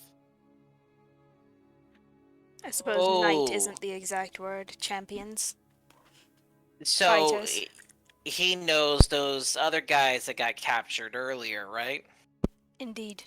Oh, that makes sense now. So no wonder they were trying to use them as leverage. Correct.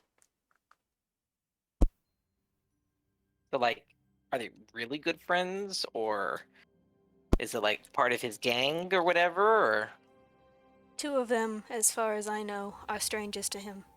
The third, Oh. however, is his brother. oh, okay, yeah, now it's making sense. So he's probably pretty worried about him. Yes, So why didn't he help them? his Why were brother you wouldn't let guys us. separated? We tried to help them, but his brother was stubborn and left us behind. And then he got captured because he is an idiot.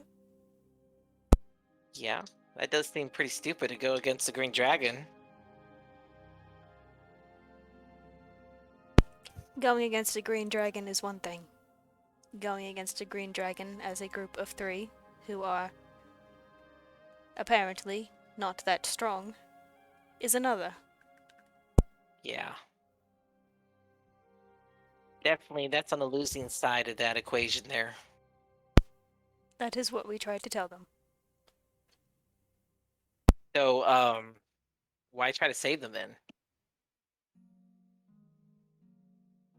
Unfortunately, familial bonds sometimes transcend stupidity. I wouldn't know. Do you not have a family? My mother died a long time ago. I've been kind of left alone.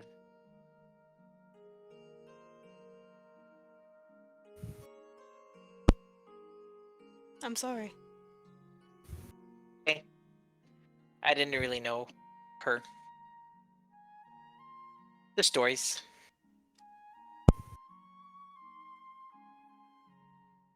Still, One day I hope to grow up to be like her, though. Or better, actually. was she an adventurer? Uh, yeah.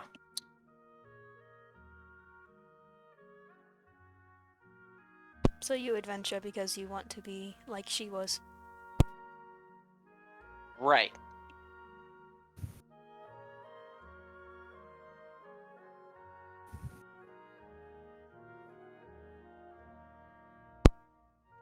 Well,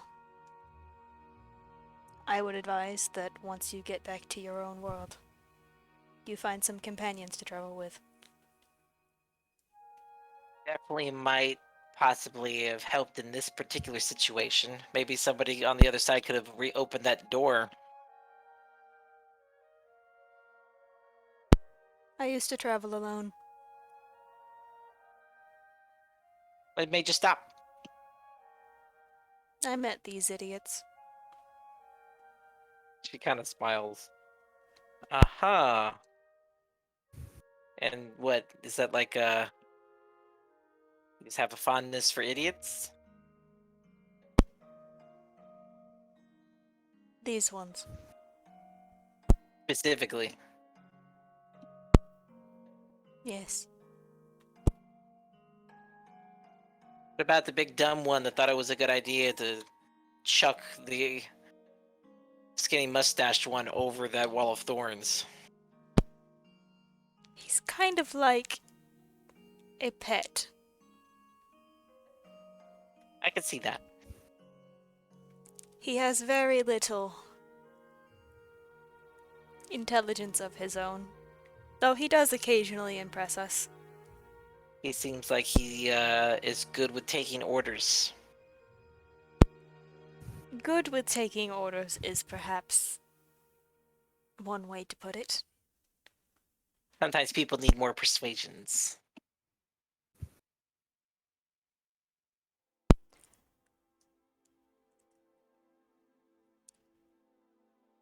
Pyth kind of just looks over at Tavith and like sighs, remembering him torching the entire place.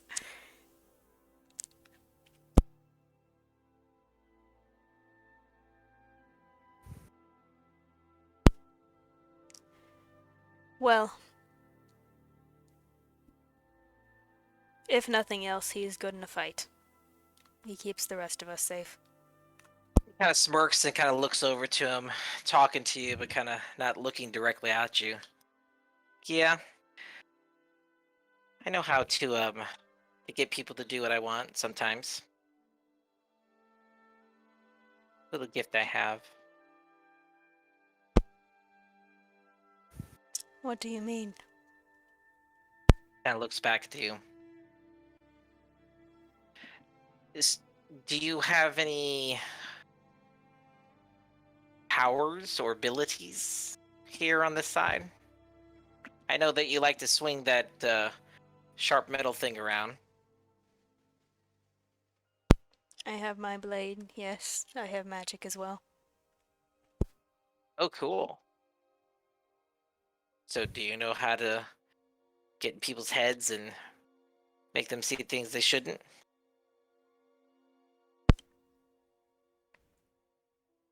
Sometimes. Pretty good at that. What kind of question? Was Yeah, that? Pyth is like, Hey, can you get inside people's heads and make them see things they shouldn't?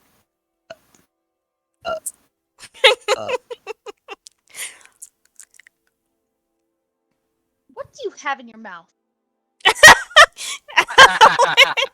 Got him. It's driving me nuts. To whom are you speaking? I don't know. One of you has something in your mouth. Sounds like a cough drop. Keep moving it around. I thought you were talking to Cheeto. No. You don't get that cough drop out of your mouth. I thought he was like trying to eat plastic or something. She turns back to you and she goes, "So, were you born with your powers?"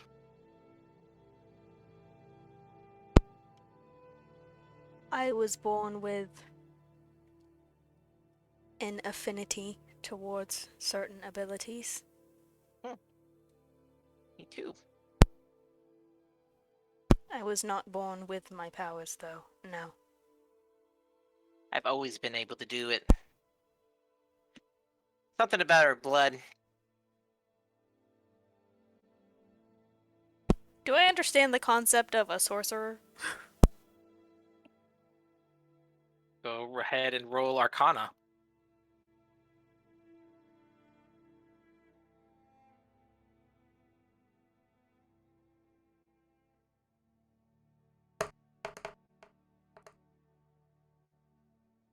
That is a 13. You get the basic concept. The difference between a wizard and a sorcerer is wizard has to study to learn how to do it, and a sorcerer usually has uh some innate ability.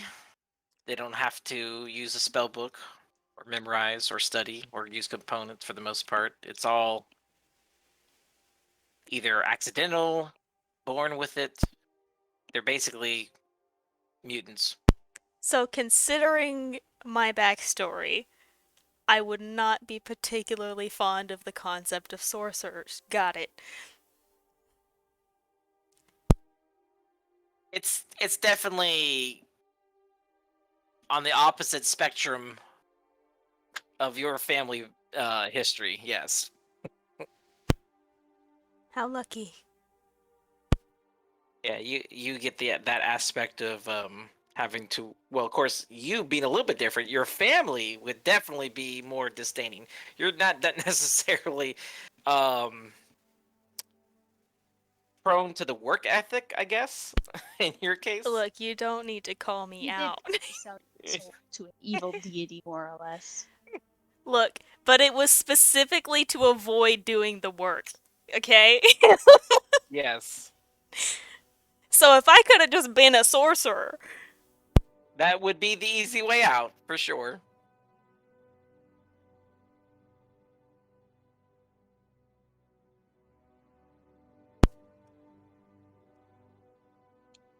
that is interesting. And you have an affinity towards manipulating people's thoughts. Sometimes. Also, illusioning. I make them see stuff that's not there. What a creep! I can't. What? Scares me. I will ask you quite simply not to use that against us. Oh, yeah, no, I only use it against things that are bad or trying to kill me. Good.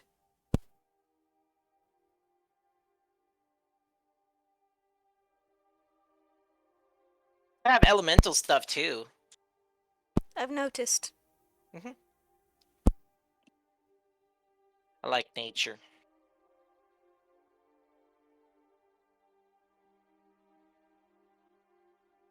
I could keep chatting with her, but for the sake of letting the others get back into the game a bit, do we want to?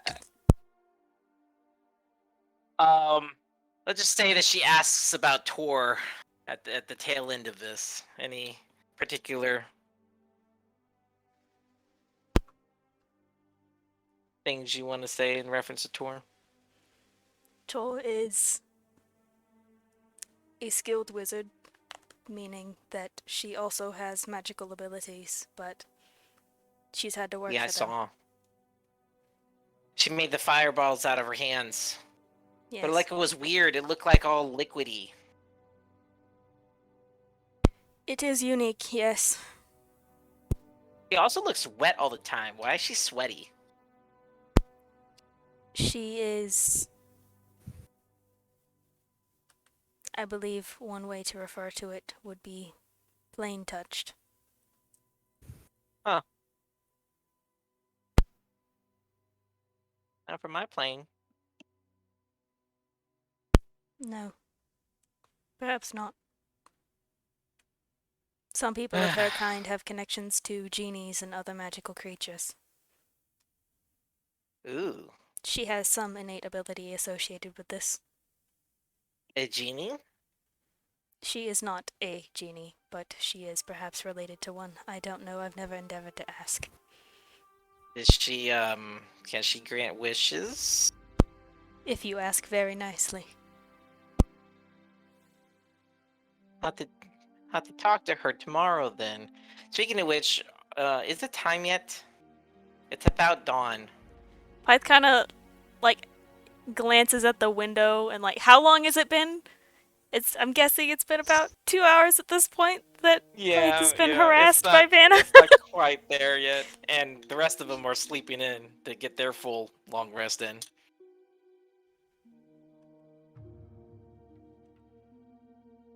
I will wake them when it is time. Fine. I'm gonna go back to my corner. Come on, Nightwing. She walks over to the corner and begins to play. All right. The rest of the time here into the early hours of the morning. So, Mr. Tavi, you must have ate something weird the night before because you also have a very interesting dream sequence of events. Mm. You toss and turn a little bit. And over the loss of your mall has got you kind of reminiscing of times where you, of course, where you found it. Takes you back to the night of your eventual escape from the fire giants.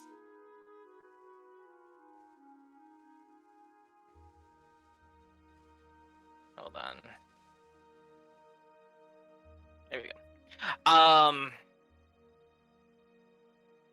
Days prior to that eventful night, when everything kind of went crazy and fell apart, and you were able to escape, you recall having within your cell with several of the other, not really comrades in this particular case, but the other combatants of the arena that had survived the previous nights of entertainment. You recall having a conversation with the three Drow sisters, and one of the how's that pronounced? Archipelago. Not Archipelago. Archipelago.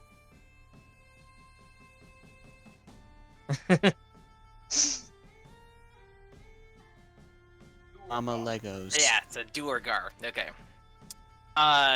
With the three Drow sisters and a Duergar, which is a Drow version of a dwarf, basically. Black little gray doors.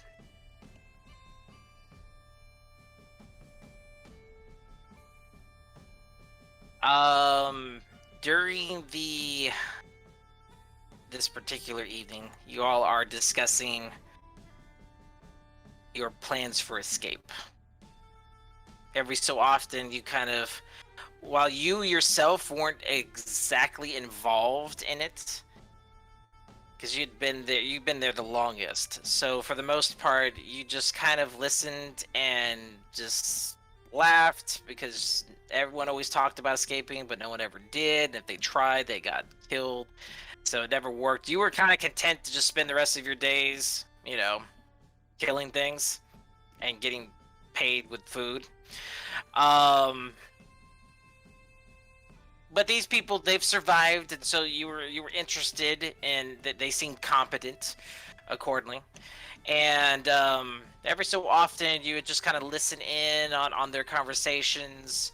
They they would whisper, but mostly not to avoid you, but to avoid, of course, any of the Minotaur-like yak folk guards that would typically walk back and forth from the cell bars. They kind of used you as their lookout, so you would inform them if you saw them kind of walking down the hall. Then they would go back to their planning.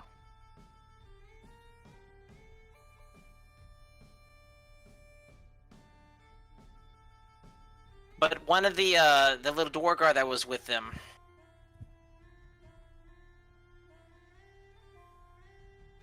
they were discussing the plans, and you overheard that prior to the night of your escape, the fire giants were going to not release you guys, but choose you to scout out. It'll be the first time you've ever been released in terms of out in the wild. But they were going to recruit you and force you guys to go out to the south to a town called Greenest. And your job was to find a piece of the Vanendad. But supposedly the area was guarded by an ancient black dragon.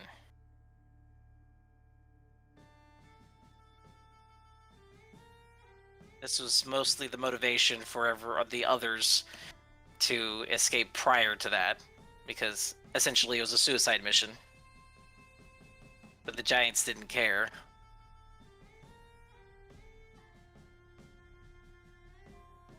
Inevitably, one of the little Duergars is the one that came up with the plan.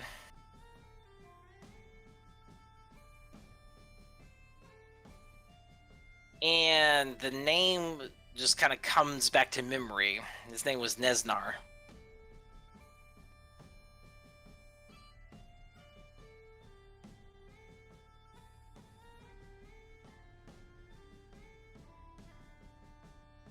Eventually, your dream kind of goes back to the chain of events that allowed you to escape. But you do recall that you never did see that Duergar again.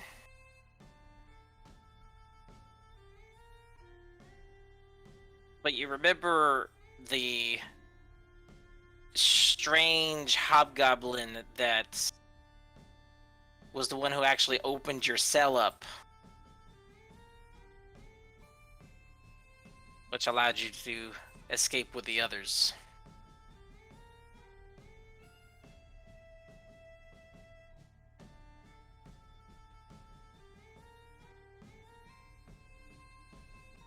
And that's all for now. You Do they wake have a up. name? The hobgoblin? Nope. Other than not that you recall, but it wasn't the typical guards. But this hobgoblin was dressed up as a guard, and ended up being the one who left your cell unlocked. Okay.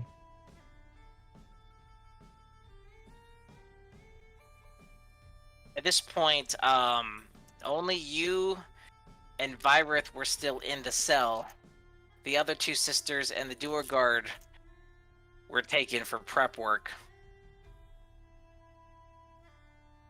You're not sure whatever happened to them.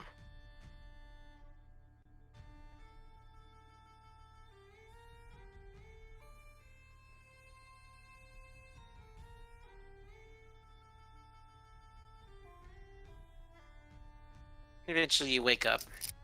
And just that Dame Nesdar just kind of, for some strange reason, kind of reverberated in your head. Especially when you combine it between that and Virith, now that you have recognized her from your dream. So I'm waking up right now. Hmm? Were any of y'all talking about escaping last night? To everyone in the room. We all awake at this I point. guess it's morning. It's morning. Tavith is the last to wake up at this point. What? Tavith, you hear in the corner of Van Eyck finally saying, "Finally, the big one's up." What? Big one, as in giant. What do you? Yeah, you guy. Oh, You're huge. oh, thank you. Takes like 3 of me to reach your height. Appreciate it. I swear I heard people talking last night. We were talking, me and Pythavin. About escaping somewhere, right? No. Well, I guess. I mean, I'm trying to escape this place. It Well, was this- probably just a dream. Oh, a dream. That could make sense. Yeah, now that I think about it, it was kind of taken back. Kind of farted too in the middle of my sleep. Did you eat You're any aware. Rados fruit? Because I think it went bad. Maybe. I don't know what I do when I sleep. Probably bad fruit. Would explain the fart.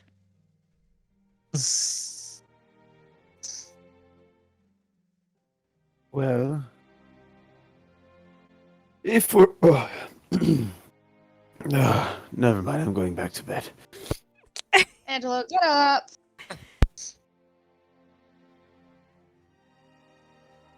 We gotta get all the way back to the dragon grave again.